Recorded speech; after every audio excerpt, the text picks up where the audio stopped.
Why is it difficult to forgive? Why is it difficult to receive the gift of Christmas, which is peace? Yan po ang ating pag-aaral ngayon. Accept yourself and others. At kung ano ang kinalaman nito sa ating kapayapaan, because this is the way of Jesus. Dear God, thank you for who you are in our lives. Thank you for this extension of life today. And thank you for all the things that you have given us, not only to survive, but also to enjoy life. Patawarin niyo po kami sa mga kasalanan namin. Hugasan niyo po kami at gawing karapat-dapat dahil sa inyong paglilinis. Maging karapat-dapat kaming lumapit sa iyong harapan at mangahas humingi ng pagpapala. Wala kaming patago sa iyo, O Diyos. Tangi ang pag-ibig niyo ang aming pinangahawakan at ang mga pangako niyo na kami inyong bibigyan ng mga kailangan namin sa buhay. We hold on to your promises, O God, and we ask you to bless us right now. May your words be our medicine, our food, our light, our guidance, our inspiration. Enable us to see you, to hear you. Teach us to obey. Father, we thank you, asking you to bless even those people who are not with us right now. Bless them in your very special and personal way. And may your mercies abound. And as we grow in the knowledge of you, may we become more and more like your Son, Jesus. We thank you. We honor you. Sit on your throne of power and glory and dispense wisdom and blessings to your people. In the name of Jesus, your Son, our Lord, we pray. What is the gift of Jesus? The main gift of Jesus to us is peace. John 14:27, peace I live with you, my peace I give you. I do not give to you as the world gives. Do not let your hearts be troubled, and do not be afraid. Ang centerpiece po ng mga katuruan ng Panginoong Jesus tungkol sa kapayapaan. If you're going to analyze a major theme of the Lord's messages, it's about peace. Kaya siya nagpagaling ng mga may sakit, kaya siya nagpalaya sa mga masasamang espiritu, kaya siya nagtuturo ng lahat ng magagandang asal ay para sa ating kapayapaan. He wants us to have a heart that is untroubled, unafraid, unruffled. But how can this happen? When the Lord was born, angels came down to earth and sang glorious songs. Luke 2:13-15. Suddenly a great company of the heavenly hosts appeared with the angel, praising God and saying, Glory to God in the highest heaven, and on earth peace to whom on whom His favor rests. Isang uri ng kapayapaan ang ibinibigay ng Diyos Ama sa langit sa pamamagitan ng Panginoong Jesus. But this peace is not for the whole world, not for everyone, but for select individuals. The gift of peace is sufficient for all, but not efficient for just anyone. Ito ay kasya sa lahat ng tao, pero hindi nagiging epektibo sa lahat. Kasi merong dapat gawin ng tao para tablan siya ng kapayapaan na ibinibigay ng Panginoon. And the way of Jesus to peace is to accept yourself and others. Gusto natin magkaroon ng kapayapaan na yan, gusto nating matahimik ang buhay, pero paano ba yun nangyayari? Dapat matutunan nating tanggapin ang ating mga sarili at ang ating kapwa. First, discover your wholeness and that of others.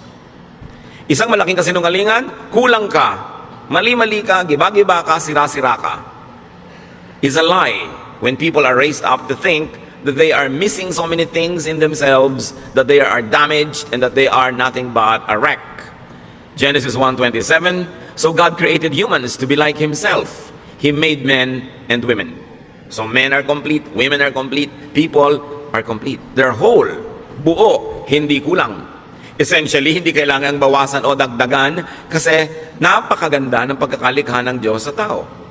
In spite of the much talked about imperfection, in spite of the sins we commit, we are wonderfully made. The foundation of the way we were created, the very foundation and frame of our being is wonderful.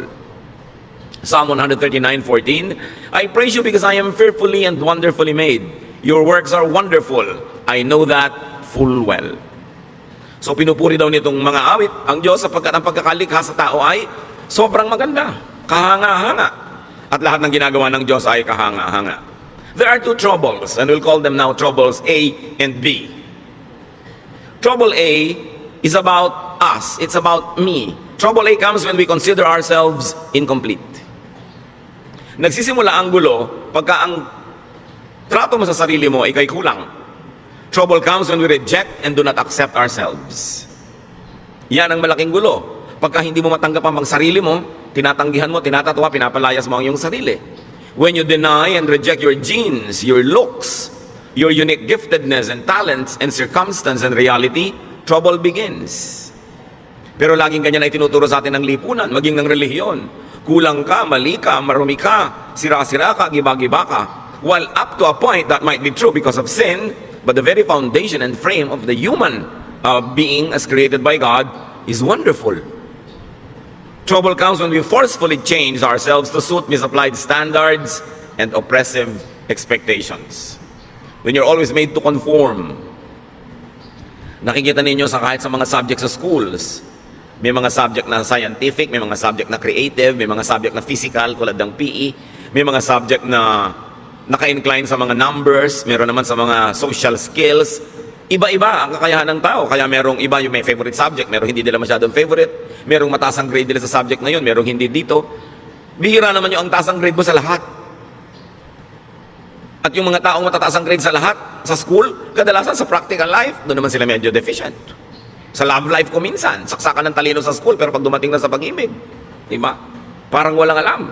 Kanya-kanya tayo ng specialties na ibinigay ng Diyos. At hindi mo dapat sinusukat ang sarili mo sa specialty ng iba. Hindi mo dapat kinukumpara ang sarili mo dahil lagi ka lang magiging kulang. Trouble comes when we depend on other people and other things to fill us up.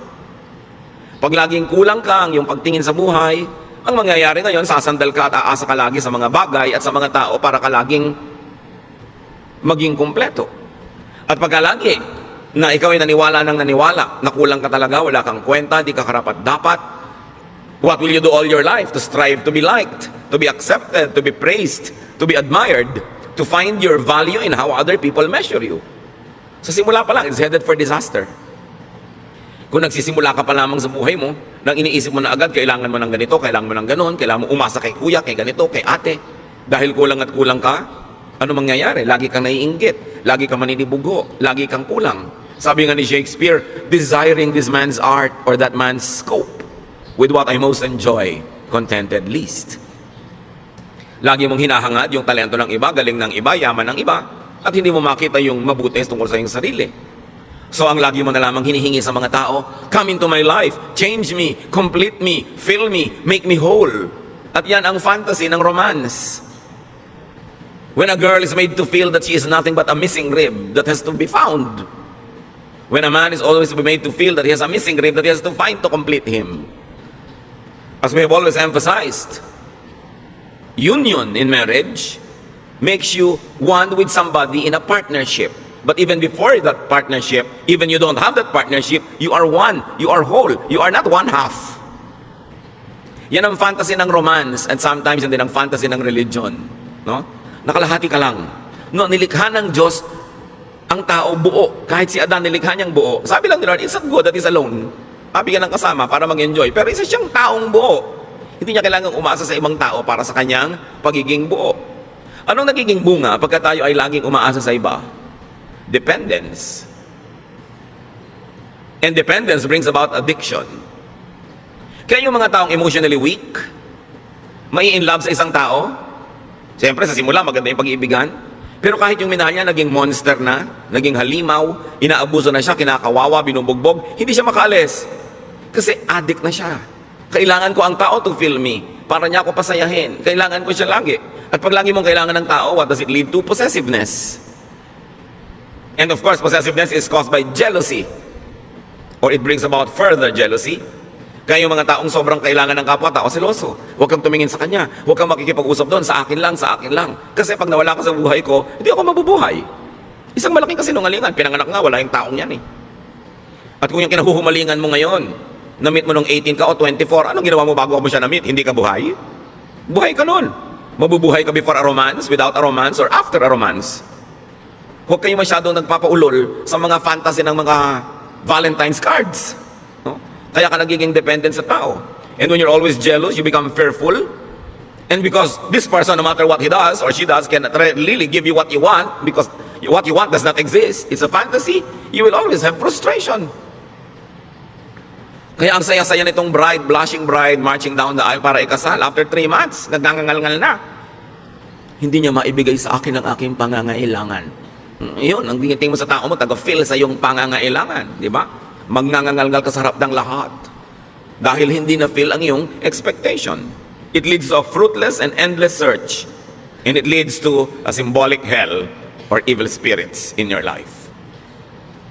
Trouble B It's about the other person. Remember yung trouble A, kulang ako, punuin mo ako, kailangan kita. Trouble B naman comes when we consider others, especially people close to us, as incomplete and substandard. Daddy, kulang ka. Husband, kulang ka. Kailangang punuin kita. Wala kang utak. Ako ang may utak. Ilalagay ko yung isip ko sa loob ng utak mo. Diba? Wala kang diskarte. Ako meron. Hindi ka marunong. Ako meron. Ito ang lagi natin ginagawa sa mga partner.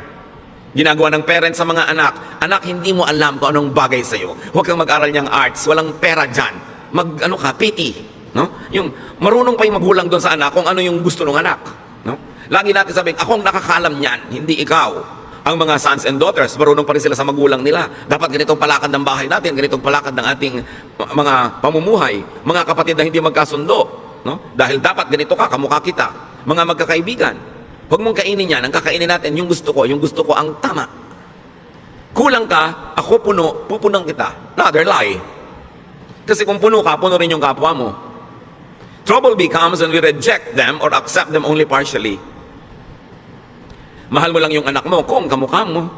Mahal mo lang yung anak mo kung yung mga talent niya, gusto mo, pag iba na yung talent niya, ayaw mo na siya, so hahanap ka ng ibang anak na paborito na kamukha mo. Trouble be when we comes when we fill other people with ourselves. Hindi dapat ganyan ang kulay na isinusuot mo, dapat ganito. Hindi dapat ganito, dapat yung standard ko. Now, when we are raising children, that's all right to set standards. Kasi blanco sila, walang kaalam-alam. Pero oras na yung tao na de-develop na yung personality, we allow them to be how God wanted them to be. Kung paano sila nilikha ng Diyos. Kung ano yung talentong ibinigay sa kanila, yun ang dapat natin silang bigyan ng laya na hanapin nila. Yung kanilang buhay, doon sa talento, sa hilig, sa galing na ibinigay sa kanila ng Diyos. Trouble becomes when we force them to change to suit our taste. And all of these major issues happen between husband and wife. Ang pag-aasawa ay isang walang patakarang pagtanggap. Hindi siya isang reformatory institution na iibahin kita. Babaguhin ka ng aking pag-ibig. Sa teleserya lang yon, walang nagbabago. So kung hindi mo gusto yung buong-buong tao, huwag mong pakasalan, inaasahan mong mababago mo. Ngayon kung nagbago siya dahil siya ay naging sumusunod rin sa Diyos, nagkusa, bonus. Pero hindi mo kayang baguhin ng isang tao. Yung let me change you, let me fill you, let me refit you to fit my fantasy. You know what's wrong with that? There will be domination. Dodominahin mo ang iyong kapwa. Because for you naman na egg, there should be conquest. Therefore, there will be colonization. You colonize the other person's brain with your thoughts. Gusto mo mag-isip siya tulad mo. Gusto mo thoughtful siya sa ganitong bagay. Hindi niya kakalimutan ng ganitong bagay. Hindi siya maalalahanin. Although it's not an excuse, pero generally speaking, di ba, mas mahilig yung mga babaeng makaalala ng mga anniversary, mga birthday, pati sa iksi na mga relasyon ngayon, monthsary na lang eh. Kasi baka hindi na makaabot ng anniversary na isang taon. Weeksary, no? Baka mamaya may hoursary pa. So, mas particular talaga yung mga babaeng maalalahanin. Lagi na lang gusto maalala yan ni husband. Although, mag-effort naman yung mga husband maalala, pero dapat mong tanggapin na iba ako, iba siya. Maalalahanin ako siya, hindi. Pero may iba siyang katangian. Pag gusto mong baguhin ang kapwa mo para maging kamukha mo, kamutin lahat ng kati mo sa buhay kung saan siya makati, di ba gagamitin mo lang siya, hindi mo siya tinatanggap bilang tao. And this is the problem in marriage. Because the moment you try to dominate another person, natural instincts will surface. There will be resistance, rejection. There will even be subversion. Laging gustong-gusto mo, ganito siyang oras umuwi. Laging ginagabihan, talaga lang to subvert you para hindi ka makapanaig. Idine-defend kasi nung tao yung kanyang sariling pagkatao. There will be defense. And sometimes there will even be offense. Therefore, warfare. Hell again. Evil spirits plaguing your life. What is the way of Jesus to peace? Accept yourself. Great peace follows when we accept ourselves. It does not mean that we will not improve ourselves. It does not mean that we will allow ourselves and tolerate ourselves to be sinful and to be wrong and to be substandard. But you begin everything by accepting yourself. We become more comfortable with ourselves in relation to others. Kasi buo ako, buo siya. Dapat ganun yung dynamics ng relasyon. Hindi yung kulang ako, punuin mo ko. Or kulang ka, pupunuin kita. No, pareho kayong puno. We become more comfortable with ourselves when we are alone. Isa yan talaga sa mga pinakamalulubhang sakit ng maraming Pilipino. Hindi kaya mag-isa. Hindi makakain mag-isa, hindi makalakad mag-isa, hindi maka-enjoy mag-isa. We dread aloneness. And we become like clinging vines. And when you become like a clinging vine, you will choke people around you. Yung lagi kailangan nandito ka, nandito ka, nandito ka. Paano ka mga tao active, mga gagawin, may mga hinahabol na mga pangarap, kailangan lagi silang nakapaligid sa'yo para magkaroon ka ng kahulugan. Kailangan maging komportable ka sa sarili mo kahit ka mag-isa. There are times may mga kasama ka, enjoy, but you must also enjoy aloneness. Kasi kung talagang gusto ng Lord na lagi kang may kasama, dapat nilikha kang may mga kakambal, yung kabit-kabit kayo. Yung hindi kayo nagkakahiwa-hiwalay. Di ba pag may pinapanganak pang kambal, ino-operahan pa natin para magkahiwalay? Dahil mahirap yung may kakambal. Ngayon, kung may kakambal ka emotionally, hindi ka na inom ng masarap na inumin kung hindi mo kasalo sa isang straw ang kung sino man. Di ba, miserable ka nun. At gagawin mo rin yung taong miserable dahil lagi mo siyang hahanapin, nandiyan ka, kasi iinom na ako. Kailangan matuto rin tayo ng healthful aloneness. But when you cannot accept your own self to be your own companion, how can you be a companion to others? Kailangan yun ang sanayin natin. Walang mga tao ngayon, I will enjoy this alone. Kasi yung paghahanap ng kasama ko minsan ng malaking kapahamakan, kahit sino na lang tuloy na pwedeng sumama, isasama, para huwag lang mag-isa. Self-acceptance is the foundation of self-love and self-appreciation. Hindi yan masama. Anong sabi ng Panginoong Hesus sa Mark 12:31? Love others as much as you love yourself. No other commandment is more important than this. So we are not being forbidden to love ourselves, but we are only being reminded, yes, love yourself, but in the same way, love others also. Huwag yung love yourself lang and forget others. At hindi naman love others only and forget yourself. Pareho yun na mali. Irespeto mo ang kapwa mo, irespeto mo rin ang sarili mo. Hindi naman yung binabastos ka na, ang respeto mo pa. Hindi ka na nire-respect. Mahal mo ang sarili mo tulad ng pagmamahal mo sa iba. Why? Because you cannot give what you do not have. How can you understand others when you don't understand yourself? How can you be kind to others when you're not kind to yourself? How can you love others when you don't love yourself? Self-acceptance is the foundation of self-tolerance. At mahirap to be intolerant to your own self. May mga tao, lactose intolerant. Hindi sila pwedeng uminom ng gatas. Kung intolerant ka sa sarili mo, yung sarili mo hindi mo matanggap, hindi ka pwedeng mapag-isa, ano mangyayari? And self-acceptance is the foundation of genuine self-forgiveness. Many people cannot forgive others because they also never forgive themselves. So, pinahihirapan nila ang sarili nila, pinahihirapan din nila ang kanilang kapwa. Self-acceptance is the foundation of healthy autonomy. Ang tao dapat masarap na may kasama, masarap na kasama, pero pwede ring walang kasama. Kasi kasama mo ang Diyos. Kahit kailan hindi ka pwede mag-isa. Kasi tinitirhan ka ng Espiritu ng Diyos. Kumisan nga, lagi ka may kasama, hindi ka na tuloy magkaroon ng oras sa makipagsarilinan sa iyo ang Diyos dahil laging may abala. Laging may iba. We should learn healthy autonomy. When we accept ourselves, when we realize our wholeness, we do not excessively depend on and attach to people and things. We socialize, we enter relationships for additional enjoyment, for mutual upliftment, not for dependence. Dapat papasok ka sa relasyon, makikipagnobyo ka, mag-aasawa ka, makikipagkaibigan ka, hindi para ka may isang dalan, at hindi rin para meron kang buhatin. Pareho kayong nakatayong mag-isa, nabubuhay, gumagawa ng paraan, naghahanap buhay, nag-aaliw sa sarili, nagpapasaya sa sarili, nagpo-produce sa mga bagay. Tapos, you share for enjoyment. You share for additional happiness and additional joy and pleasure. Pero hindi ka nakikipagrelasyon para ka sumandal o sandalan. Nagtutulungan kasi pampadagdag sa buhay. You are a whole wonderful. You are an individual, an autonomous unit. Kita ninyo, bakit sabi nila marami daw ng mga Pilipino nag-i-enjoy ng close family ties? Bakit daw ang mga communities natin close ang ating mga relationship? Poverty forces us to be close. Siyempre, kailangan mo makisama sa kapitbahay mo dahil pagka nanganganak yung asawa mo sa madaling araw, makikisakay ka sa tricycle ni Mang Tomas.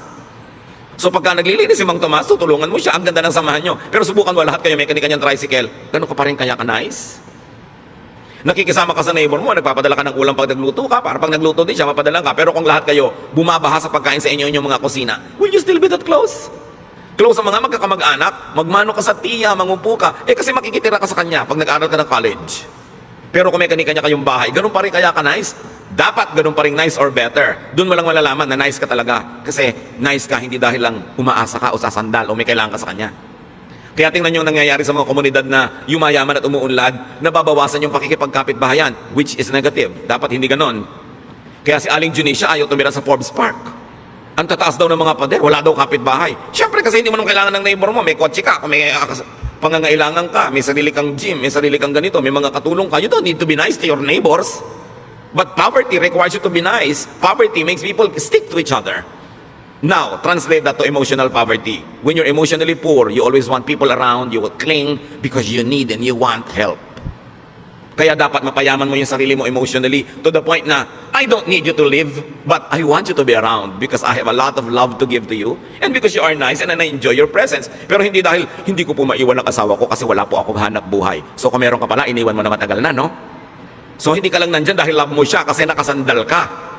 So ina-advise ko nga kahit sa mga babae, magnegosyo kayo, maghanap buhay kayo, para kung talagang hindi nyo matiis, binubusan kayo ng kumukulong tubig, pinapakuan kayo sa inyong bungo, ginagapos kayo sa langgaman, malayasan nyo. Hindi ako makalayas dahil wala akong kakainin, wala akong gagasahin. So hindi mo lang kananya dahil mahal mo kasi dependent ka. At kung economically dapat autonomous ang tao, dapat autonomous ka rin emotionally. Hindi ibig sabihin, magpapader ka na, hihiwalay ka na dahil hindi mo na kailangan. Pero pagka hindi mo kailangan yung neighbor mo, tas hindi ka pa rin nagpader, nakikipagmabutihan ka pa rin, ibig sabihin, genuine. Yung pakikipagmabutihan mo, walang ulterior motive. Kaya sobra ang pakikisama system natin sa Pilipinas kasi umaasa tayo sa kapwa. Kaya tingnan nyo yung mga financially independent, hindi na masyadong nakikisama. Kasi hindi ka na nila kailangan. Pero hindi yun ang dapat mangyari. Hindi kita kailangan, pero nakikisama pa rin ako sa iyo kasi nice ako talaga at nice ka rin naman at mas masarap yung buhay na magkakasama tayo. Yun yung si Adan it's not good to be alone. Pero pwedeng alone. In other words, people are additions to our happiness, not a wall to lean on. Kung yung titingnan yung mga asawa, kamag-anak na nandyan lang kasi dapat kong asahan. Strive to be autonomous. At saka yung mga asawang babae na walang ka-income pero tumanda na kayo, nagka-losyang-losyang sa pagtatrabaho sa bahay, ang totoo niyan, dapat binibigyan kayo ng allowance ng asawa nyo na inyo talaga. Di ba? May allowance sa mga bata, but ang wife walang allowance. Ang ibinibigay mo, pamalengke. That's for all. Yung siya, paano? Di ba? Tapos birthday niya, reregaluhan mo pa ng magandang kaldero. Para maipagluto ka na naman niya ng masarap, bibigyan mo ng kalan, ng refrigerator. Ang wife, pang nireregaluhan, yung pang kanya, hindi yung pang lahat. Kasi regalo mo rin sa sarili mo yun kung kalan. Di ba? Kailangan yung pang kanya. At kung sasabihin ako naghahanap buhay, subukan yung mga wives, huwag kayong gumawa sa bahay. Kung may isuot yung mga asawa nyo pagpasok sa opisina, kumendat ng pagkain, siya ang magbayad ng mga Meralco, pumila sa mga bayarin na tubig, subukan nyo. Kaya dapat yung mga wives may sariling allowance yan. Para hindi naman kung bigla gusto kayong layasan, walang pamasahe. Gusto magpakamatay, hindi makabili ng lason.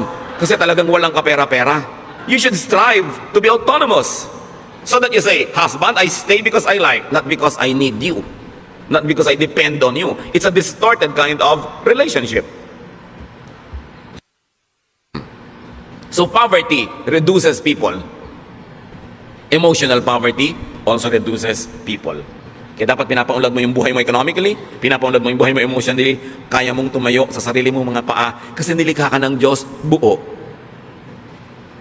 Tingnan niyo yung babae na nakapanayam ng Panginoon sa balon. Paborito kong karakter na to kasi yung buhay niya talagang tayo yun John 4:15-18. Matapos makausap ng Panginoon ng babaeng ito, sinabi ni Lord, alam mo, kung hihingi ka lang sa akin ng living water, bibigay ko sa iyo, hindi ka na mauuhaw pa.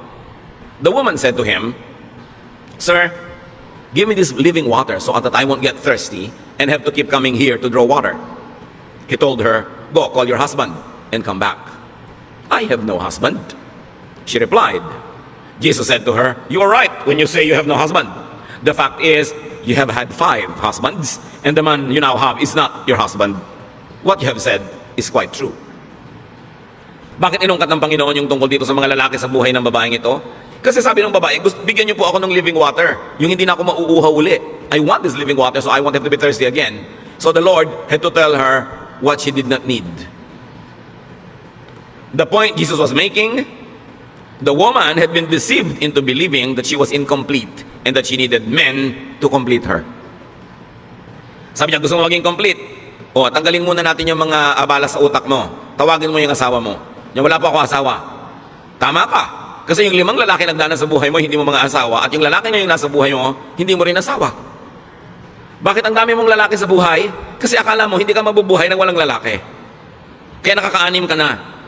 30 years from now, siguro magiging 4 na po na yan. Hanggang kaya siguro ng naturalesa mo, dadami pa yun ng dadami hanggang magkalasog-lasog ka na. Tapos mamamatay ka na lang, hindi mo pa nakita yung hinahanap mo. Kasi akala mo, makikita mo sa romance. Sabi niya, ang tunay na kailangan mo, nasa kalooban mo lang, kailangan mo ma-rediscover dahil yung tubig na yun nasa loob mo, bukal. Tanggalin mo yung bara para bumalong, lumabas yung tubig, at hindi ka na mauuhaw kahit kailan. Huwag kang umigib kung kani-kaninong balon, sumalok kung saan-saang ilog, kasi lagi ka lang mauuhaw. Because you think that you need people to fill you, it leads to addiction, and it becomes hell. Iba-iba lang tayo ng mga addiction. Yung iba, ang addiction nila, bag. Umaapaw na yung bahay nila, wala ka na matulugan sa dami ng bag ni misis. No? Hindi na sila makapamili ng masarap na pagkain dahil puro bag. Kung pwede lang sanang isigang, iihaw, ilagay ang mga bag na yan. Busog pati kapitbahay. Iba-iba lang. Si Mr. naman, kung minsan ng addiction, kung barel o belt o pomada, no? Kung ano man yun. Kanya-kanya tayo ng mga addiction. There's a sense of incompleteness. An addiction to things and to props and to money. Luke 12:15, then he said to them, watch out, be on your guard against all kinds of greed. Life does not consist in an abundance of possessions. Kaya alam nyo, ang buhay, hindi yan pinupuno ng mga ari-arian. At yung possessions na yan, bagay man o tao, tulad ng babae na to, nakakaanim na ng asawa. Sabi, hindi yan ang buhay. People get deceived that they need many things to be whole. Kaya may mga kolektor, kolekta ng kolekta. Pag tumanda naman, hindi malaman kung ano ipapamana. Kaya kailangan branded, signature accessories. Kailangan expensive bag and shoes. Estudyante, wala pang trabaho. Ang gusto pa yung cellphone, yung ang mahal-mahal. Yung may lumalabas na bread toaster. Anak, wala ka pang kita. Ang yabang-yabang mo na. Tapos yung kayabangan mo, mga estudyante rin tulad mong wala rin kita. Ba't mo kailangan yan? Para kasikat? Marami mga tao, kailangan mo nila bahay. Kailangan ganda-gandang bahay. Napunta na sa bahay lahat ang kinita. Wala nang pinuntahang iba o kotse. O kuminsan naman hindi ka masaya sa height mo, talaga naman kahit na madapa ka na, high heels. Kulang pa yung heels doon sa takong, kailangan lagi pa na mag-heels sa toes. Kaya talaga nakatungtong ka na halos sa isang hollow blocks. Hindi ka na makalakad. Yung iba talaga hindi kontento sa ilong nila, kailangang taasan, kailangang kitiran, kailangang bawasan ng panga, kailangang bawasan ng baba, kailangang liitan ng mata, etc. etc. Laging kulang. Sign that you don't accept yourself. Ngayon, hindi naman masama yung up to a point, a little improvement here and there, pero nanganib na yung buhay mo at namatay ka na sa operating table dahil bina-vacuum ang mga body parts mo. Parang dangerous na yun. Ano sabi ni sa 1 Peter 3:3-4? Don't depend on things like fancy hairdos or gold jewelry or expensive clothes to make you look beautiful. Kita nyo yung look. Actually, hindi ka beautiful, you only look beautiful. Sabi niya, be beautiful in your heart by being gentle and quiet. This kind of beauty will last and God considers it very special. Huwag niyo namang lihim tanggalin yung mga baon-baon yung hikaw. Hindi naman masamang maglagay, pero sabi, huwag niyong iasa ang kagandahan niyo dyan sa mga yan. Kayo, maganda na yung karakter niyo, meron pa kayong konting pampa-enhance, nice. Pero kung nagiging mitsa na ng inyong buhay, ang hirap-hirap magbayad at hulugan, titigilan niyo ang mga kahangalan na yan. Sa ganon, alam niyo ang tunay na magandang babae, sabi yung mabini, yung banayad at tahimik. So anong tawag sa mga madadaldal at maiingay na babae? Bahala kayo. Di ba? Sabi ang kagandahan niya nandyan, yung matining ang loob, matibay ang loob, maganda ang kalooban. Yan ang gandang pinapahalagahan ng Diyos at yan ang gandang hindi kumukupas, hindi na i-snatch, hindi na nanakaw at hindi huhulugan sa Bombay. Sabi kailangan ganyan ang tinitingnan mong beauty. Timpladong katahimikan. 1 Timothy 6:8-10. So we should be satisfied just to have food and clothes. Ibig sabihin, we should be satisfied with basic things. People who want to be rich fall into all sorts of temptations and traps. Yung rich, pwede yung palitan ng people who want to be beautiful or sexy or fairy white, o kaya people who want to be tan. Lahat ng gusto nyong palitan sa inyong sarili fall into all sorts of temptations and traps. They are caught by foolish and harmful desires that drag them down and destroy them. The love of money, or you might say the love of other props, the love of cosmetic surgery, causes all kinds of trouble. Some people want money so much that they have given up their faith and caused themselves a lot of pain. Kung kailangan, tanggapin mo yung sarili mo. Kung may konti ka lang may improve na hindi sobrang magastos, hindi dangerous to your health at easy to maintain, pwede. Pero kung magiging pasanin mo sa buhay, yung sa dami ng operasyon mo sa mukha, tawang-tawa ka na, sabi mo pa. Kasi hindi ka makatawa dahil mapipilas yung pisngi mo, parang kawawa ka naman. Di ba? Yung hindi ka na makahinga dahil sobrang diliitan na yung butas ng ilong mo, Dati isang hinga mo lang, kahit 1 week na oxygen, nasa lungs mo na. Ngayon, hirap na hirap kang suminghap. Para ka ng bisugo na tinanggal sa tubig. Ang hirap naman nun, di ba? So dapat yung easy to maintain. Huwag yung kung ano pinaglalagay mo sa loob ng katawan mo, tapos pag lumilindo, lumilipat-lipat kung saan-saan, nakakaiba-iba korte ng katawan mo. Tapos, wala namang maawa sa'yo. Ang totoo, halos walang maawa, although kawawa. Kasi alam nyo yung ibang madinaawa, inggit. Kasi naglagay ka, nadaig mo sila kahit sandali lang, kaya ikikriticize ka. Kung gumanda ka naman bigla na gano'n, pag-uusapan ko, hindi naman ganyan ang itsura niya. Tingnan mo yung litrato niya no high school. Yung, iba, pag ilalagay pa sa Facebook, yung litrato mo talaga no high school, bistong-bisto ka na parang airport tarmac talaga yung ilong mo nun. So, maawa sa sarili. You know? Do not make and do not allow people to think that they are incomplete and that they need you to be whole. So una, huwag mong papaniwalain ang sarili mo na kulang at kailangan mo iba para to be whole. Yung iba sobrang pinapamiserable na yung mga unmarried people, akala nila ang complete lang yung married. Eh, paano yung unmarried? Kabiyak? Kaputol? Kaya yung kabiyak, nina-define natin yung sa kasal, kabiyak ng partnership. Hindi siya isang kabiyak na tao. Buong tao siya, may asawa siya o wala. Pero sumasali siya sa isang partnership kung saan siya nagiging kabiyak ng partnership na yon, which is God glorifying and which to most people is suited and nice. But not for all. So pagka pinresyo nyo ang inyong sarili, mga kapatid, na laging punuin kayong sarili nyo dahil sa sinasabi ng mundo, sinasabi ng advertising, sinasabi ng mga kung sino-sino, this will pressure and tire you. Pagka rin meron kayong laging pinasandal sa sarili nyo, di na kayo makakapahinga. This will disempower them also. Kaya yung mga hindi makakain habang wala yung husband, bakit dala ba niya ang lalamunan mo? Diba? Yung ano yan blackmail para umuwi ka sa oras, which is good, nag-asawa ka rin lang, uwiin mo na maaga para sabay kayo, pero hindi naman yung talagang nakaabang doon at may kandila pa to make you feel guilty dahil wala ka pa. Paano kung talagang wala ka pa, may kailangan kang gawin? Minsan yan mga blackmail na lang no? Minsan ang sarap siyempre nung family kumakain lagi sabay-sabay, very ideal, parang sine. Pero sa tunay na buhay, siyempre may nata-traffic, may nag-overtime, may kailangan gawin, it can be very oppressive pag laging gusto nyo yung mga ganun seremonya. Masarap yung paminsan-minsan at pag natural at likas. Pero pag pilit na, it becomes oppressive. Pag laging ganun ang pamamalakad mo sa iyong pamilya, anong gusto ng mga anak mo lahat? Makawala, mag-asawa ng maaga, tumakas, para lumaya. Kasi maraming opresyon. So, parents, spouses, do not drill into people's minds that they are incomplete, that they are defective or unfit or ugly or poor. Alam niyo kung sino gumagawa nun? Advertising. Hindi dapat ginagawa yun ng magulang. Kulang ka, kailangan mo itong produkto namin. Yung mga magulang, ganito lang ang grade mo, ganyan lang ang grade mo. Kung nakikita nyo that they're doing their best, meron sila sigurong ibang kakayanan. Huwag silang paghanapan ng wala sa kanila. So, to have peace, accept others. Romans 15:7, accept one another, just as Christ accepted you. Kung paano ko tinanggap ng Diyos, warts and all, walang patakaran, buong pagtanggap, ganun daw ang gawin mong pagtanggap sa kapwa. But instead of accepting others, we insist on reforming them. It's God's work, not our work. And we reject them when they don't comply with our specifications. Kaya marami mga tao, lumalaki sila emotionally sick because their own parents reject them.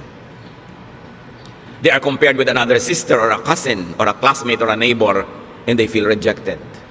And once rejected, people also tend to reject others because they become defensive. Kaya ang dami mga tao emotionally poor. Kaya yung mga nare-reject na ganyan, meron lang isang magpakita ng konting kabaita na regaluhan ng choknat ng 3 araw na sunod-sunod na in love na. Paano? Uhaw na uhaw sa acceptance. Bakit yung marami mga anak nahuhumaling sa mga kabarkada? Because they are accepted. Madalas naman kasi yung basis ng acceptance nila, mali, no? Kahit ano na lang. Mas baliw ka nga, mas accepted ka, mas sikat ka. That's a wrong kind of acceptance. But nevertheless, what does it tell us? Our kids want to be accepted. Kaya ayaw umuwi. Gabi na, kung pwede na lamang na bukas na umuwi. At pag buliwanag, gusto na lumipad at mawala. Maybe they don't feel accepted at home. Kasi gusto mo may anak ka na maiparada sa community, maipagyabang. Hindi mo tanggapin, mahalin, linangin yung anak mo kung ano man siya. 1 Corinthians 7:7, sabi ni Paul, I wish that all men were as I am. But each man has his own gift from God. One has this gift, another has that. Sabi niya, ako lang masusunod. Gusto ko lahat kayo katulad ko Pero, di naman pwede yun. Bawat isa, may kani-kanyang tinanggap sa Diyos na kakayanan. At kung ang Diyos sa kanyang karunungan ay piniling ibigay sa iyo kakayanan A, therefore wala sa iyo yung kakayanan B, sa iba naman yun ibibigay. Pero pag hinahanap mo yung B kay A, ang gulo ng mundo. The tendency is for us to want to make all others conform to our mold. Kaya marami mga asawa, iniiwan ng asawa nila kasi hindi nila tinatanggap yung asawa nila kung ano man yung asawa nila, laging gusto nila maiba. Ganun siya eh. Accept individual and personal differences. At kung hindi ka masaya sa talent ng anak mo, ng asawa mo, ng kapatid mo, accept the other ableness. Lahat ng tao may abilidad, may ability. Kailangan lang, tanggapin mo kung ano yung kanya. Huwag mong pilitin na yung anak mong ayaw mag-dentistry ay maging dentist tulad mo. Nagmana siya siguro sa ibang lolo, sa dinami-dami ng lolo at lola sa inyong genetic pool, hindi naman laging sa'yo lang kukuha yan. Romans 14:1, accept him whose faith is weak, without passing judgment on disputable matters. Here, sabi, accept religious differences. Accept spiritual differences. Not everybody is as mature as you. Not everybody has the same tendencies to apply a biblical verse the same way as you do. Sabi dito sa Romans 14:1, tanggapin niyo yung pagkakaiba-iba maging sa inyong spiritualidad. Hindi pwedeng uniform. Kasi iba-iba nga ang tao, iba-iba ang fingerprint. Romans 12:10, love each other and honor others more than you do yourself. So, find, accept, celebrate, and honor the true, the good, and the beautiful, so to speak, in every person. Bakit hahanapin mo yung iba, yung wala? I-emphasize mo yung napapangitan ka, may maganda sa kanya. Acceptance of others is a foundation of love, of appreciation, tolerance, and even genuine forgiveness. And here we go to the heart of the matter. Yung iba nagtatanong, bakit po nag-forgive na ako pero may pain pa? Bakit nagpatawad na ako pero may hapdi, may kirot? You have not forgiven. Probably you have only stopped being hostile. You have stopped the war. Probably you went into a ceasefire, but you have not really forgiven. That's why there's still the pain. You are able to truly forgive only when you truly know and understand and accept the person. Yung hindi, sige, pinapatawad na kita, pero sa mo, siguro nasigawan niya ako kasi gutom siya noon. Kasi mataas ang blood sugar niya. Kasi may monthly period siya. O kasi luka-luka siya, di ba? Kasi may lahi sila noon. Kasi genetically, ganito sila. Nung naintindihan mo siya, doon mo ka ngayon huhugot ng pagpapatawad. Pero pag hindi mo naintindihan at hindi mo tinanggap ang kalagayan niya, ceremonial lang yung patawad mo. It's only a cessation of hostilities. It is only a declaration of a ceasefire. But forgiveness, real forgiveness, has no more anger. Well, you can be cautious. Hindi naman ibig sabihin you forgave, you forgot to be cautious na. You might want to avoid being the victim again because you're cautious, but no ill feelings. Siguro iiwasan mo na maulit o mabigyan siya ng chance ulitin yun, pero wala ka ng hapdi kasi naunawa. Kaya maraming magulang, kahit ang tingin ng mga ibang tao sa anak nila kriminal, mahal pa rin nila, hindi, ang bait-bait ng anak ko. Kasi pinapanganak pa lang yun, pinaglilihi pa lang, tinanggap na talaga nung ina ko yung buong-buong pagkatao ng anak. Kaya pagka halimbawa, ang sungit-sungit ng anak, kasi alam niyo nung bata, nahulog yan sa duyan. Nahulog lang, naging ganyan. Galing sa 7th floor. Okay. So, naintindihan ko yung anak ko. So, intindihin nyo. Kaya hindi halos maubos ang pagpapatawad ng magulang sa anak kasi iniintindi. Kasi tinatanggap. So, kung may papatawarin kayo, huwag lang sabihin, sige, papatawarin na kita, tama na, tigil na. Unawain nyo yung buong dahilan kung ba't niya nagawa yung nagawa niya. At pag naunawa nyo, baka maawa pa kayo, mamahalin nyo pa. Ganun ang pagpapatawad ng Diyos. Dahil kilala tayo ng Diyos, alam niyo yung genetic makeup natin, alam niyo yung emotional and chemical situation ng buhay natin the moment that we run short of God's glory. That's why God understands, God forgives, and God loves. Kaya ang sabi, as God forgives you, you forgive one another. Para hindi yung nagpatawad ka kunwari, pero may dala ka pa rin dito, nakabaon. Pagka nakante, pagka na-provoke, lumalabas uli. Kasi hindi nang unawa. That is why many people forgive yet remain angry. There is no acceptance of the other person. Therefore, no forgiveness. Therefore, no peace. Ang tunay na pagpapatawad nangyayari lang pagka tinanggap mo at doon ka lang nagkakaroon ng tunay na kapayapaan. How does that happen? How to get on the Jesus way of peace through acceptance of self and others. Now, this teaching is not easy to understand or follow. It takes a new mindset to appreciate and obey this. Hindi ka makakapagpatawad, hindi ka makakatanggap ng kapwa hanggang hindi mo iniiba ang korte ng iyong utak. So how do you get God's peace? Through acceptance of yourself and others. Change your mind. It happens in the mind. Change the way you think. Change your principles and lifestyle. Romans 12:2, let God change the way you think. Then you will know how to do everything that is good and pleasing to Him. You want to be able to forgive? Change the way you think about the person. Change the way you think about yourself. Change the way you think about what proper is and what it is not. Change the way you think about your expectations. Accept the person as you would accept yourself. Then you will begin to understand and you will have the power to forgive because it comes from deep understanding. Anong reaction ng mga tao nun kay Jesus sa kanyang mga turo na to? Pero yung tinuturo niya, love your enemy, feed your enemy, forgive. Mark 1:27. The people were so amazed that they asked each other, what is this? A new teaching and with authority. Ya, iba to kakaiba. Libong taon na yung relihiyon nila, hindi naman sila natahimik. Kaya sabi niya, iba to. May kapangyarihan ang kanyang mga sinasabi. It's a new way of thinking. That's why it's a New Testament. That's why it's a new covenant. Matthew 18:3, and He said, I tell you the truth, unless you change and become like little children, you will never enter the kingdom of heaven. So you might want to apply that to eternal security and salvation and exemption from hell. Apply it as much as you want. But I suggest that you also apply it this way, that unless you begin to think in a new way, you will never enjoy heaven on earth. You will never have paradise. You will never have peace. If you insisted on thinking the old way, you can never have the peace that Jesus wants you, because it is a new arrangement, a new idea that requires a new mindset. To have heaven, peace, contentment, rest, one has to be a child again. One has to restart from the beginning. One has to be reprogrammed. In a manner of speaking, one has to be born again. To rediscover, revive, and nourish God's reign in his or her heart. Kailangan madiscover mo uli yung sarili mo na, oo nga pala, doon sa kaloob-looban ko, ako'y isang buong tao. Nilikha sa wangis ng Diyos. Na ang Espiritu ng Diyos ay nananahan sa akin. Ba't kailangan kong humanap ng pag-ibig, ng pagmamahal, ng kasiyahan sa iba? Kailangan munang pumasok ako sa loob ko. I must travel into me, discover what God has placed there, nourish it, and let it sustain me. And when I'm already overflowing with love and kindness and goodness, because I've already known and accepted myself, and I know God is in me, then I will socialize with people, I will relate with people, because in that case, I will be full of kindness, not just full of wicked expectations. That I am full, and the other person is full, and I respect his fullness, and we're together to have a better life. Because together, we can make a beautiful world. But I will not intrude into and colonize this world to make it beautiful in my terms. Pagka ganun ang iyong asal, people will love to have you around. And you will love to be around people. So change your mind unto peace and restfulness. Matthew 11:28-30. Sabi ni Lord, come to me, all of you who are weary and burdened, and I'll give you rest. Pagod na kayo? Pagod na ang puso nyo? Pagod na kayo magalit? Pagod na kayo magsikap magpatawad? Pagod na kayo na matahimik ang buhay nyo?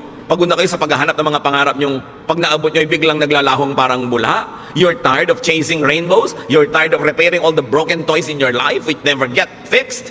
Come to me. I'll give you rest. Learn from me. For I am gentle and humble in heart, and you will find rest for your souls. So you don't learn from others. Don't learn from other isms and ideas and philosophies. Learn from me, for my yoke is easy and my burden is light. So paano malalaman kung galing kay Jesus? Magaan. Hindi mahirap sa loob. Kahit hirap yung katawan mo sa pagsunod, hindi hirap ang loob mo. Magaan.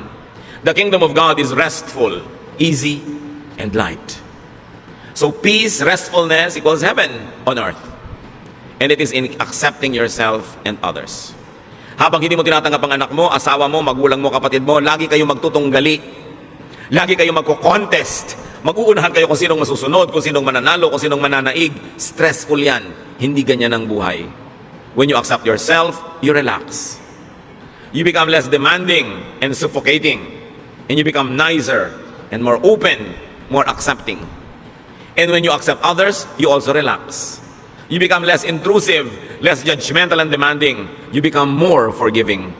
And they too relax. Everybody relaxes, masaya ang buhay. Deep and real forgiveness comes from unconditional acceptance and understanding. Change your mind and this can happen. Kaya kami problema sa asawa mo, may iniisip ka, hindi yun ang natutupad. May iniisip din siya, hindi yun ang natutupad. So ba't di nyo nalang palitan ang iniisip nyo? Kasi hindi nyo naman kayang palitan yung asawa nyo. Hindi nyo naman kayang palitan ang pagkatao niya. Palitan nyo na lang yung iniisip nyo, hindi sasaya kayo. Kaya ang sabi ng anghel, peace on whom God's favor rests. Kaya sinabi natin kanina, peace is not for everyone. Peace is not for the whole world. Well, it is efficient for all, or sufficient for all rather. It is efficient only for those who would appropriate it. Those who would accept it and live by it. Ang kapayapaan ay hindi para sa lahat.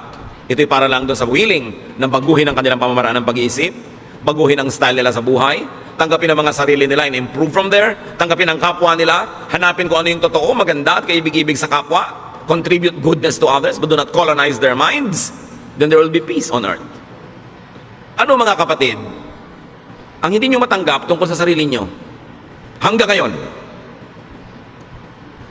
tanggapin nyo na, huwag kayong tatayo dyan, ang hindi nyo pa tinatanggap, kasi sayang naman ang pagod na lalamunan ko dito. Diba? Kailangan tanggapin nyo yan. Kasi sayang din na magiging pagod yun ng araw at patuloy pa magiging pagod yung habang buhay. Itinatago nyo yung kung anong totoo sa buhay nyo. Ba't di kayo magpakatotoo? Di ba? Yung lalo kung may edad na, huwag na kayo masyadong magkapal ng foundation. Lagi nahahalata kasi pagtawa nyo nagkakrak-krak dito. Para kayong moryones. Di ba? Yung manipis na lang. Ganun talaga tumatanda ang tao. Di ba? Alangan namang tumanda ka, mukha ka manyika. Mapagkakamalang kang mangkukulam. Dahil pati hindi tumatanda ang itsura mo, tanggapin nyo lahat yun. Accept the force of gravity. It rules us all. So natural lang yun. Tanggapin nyo yan. Yung mga asawa nyo, tanggapin nyo talagang lumalaki na ang tiyan ni mister. Di ba? Pagka naman lumiliit yung tiyan niya, ninenervyos kayo, baka may nililigaw ang iba. Yung tanggapin nyo yung anak nyo. What about you? Can't you accept? Accept it. Kasi yan kayo eh. Para kayo matahimik. Now, if you want to improve, improve. Now, accept everyone else around you. Gusto nila mag-improve? Pwede siguro kayo mag-suggest, magbigay ng konting mga clues how you might want to contribute to that growth, but don't impose. Huwag niyong pilitin. Bigyan niyo siya ng space niya, ng time niya, para hindi kayo layasan at layuan. Kasi ang tendency ng tao, pag kinocolonize natin yung brain nila, gusto nila lumayo. Kaya maraming maaga nag-aasawa, walang kamalay-malay yung magulang, gusto lang pala talang takasan ng anak nila. Hindi lang maamin. Kasi nadudumi na. Napipilipit sila, yung nawawalan sila ng pagkatao, ginagawa sila mga manika, ginagawa sila mga puppet. Kailangan palayain mo ang kapwa mo. Kahit mo siya pakain. Kahit mo siya dependent. Dahil lahat naman tayo, pakain lang ng Diyos. No? Talagang lahat naman ng mabubuting bagay sa Diyos din ang gagaling. So, dapat I volunteer to accept you. Hindi yung you must accept me. Baligtad dyan ha. Yung pagtanggap sa kapwa, bino-volunteer mo yun. But you don't demand to be accepted. Dahil pag i-demand mo, i-demand niya, magkakagulo uli ang mundo. That is to be volunteered. And what is important? Tanggapin natin ang mga katotohanan, baguhin yung mga pwedeng mabago, improve yung hindi yung pwedeng ma-improve, pero yung talagang nandyan na, live with it and learn to be happy with it. And also with your loved ones. Ama namin sa Diyos, sa langit, aming Diyos. Salamat po dahil tinatanggap nyo kami. Salamat dahil nilikha nyo kami na wonderful, not to our credit but to yours. Salamat nyo likha nyo kami, Lord, na great, because you're a great God and we are in your image, therefore there must be greatness in us. Turuan mo kaming mahanap yun, ma-celebrate yun, at tulungan mo rin kaming mahanap yun sa kapwa namin, at ma-celebrate din namin yun. Magbulay-bulay tayo mga kapatid sa mga personal application ng ating mga pinag-aralan. At sa ilang sandali, take your time. Pag-isipan, ano nga bang mga dapat ko talagang tanggapin? At yung mga pwede kong baguhin para baguhin, di mabago. Don't demand others to change. Pray for them, inspire them, and they should change on their own as God enables them. Dear Lord, speak to us, enlighten us. Let's be alone with the Lord in some silence and rise from your seat later on, freed from all of this needless oppression, so that we can enjoy life and we can be enjoyable companions to others.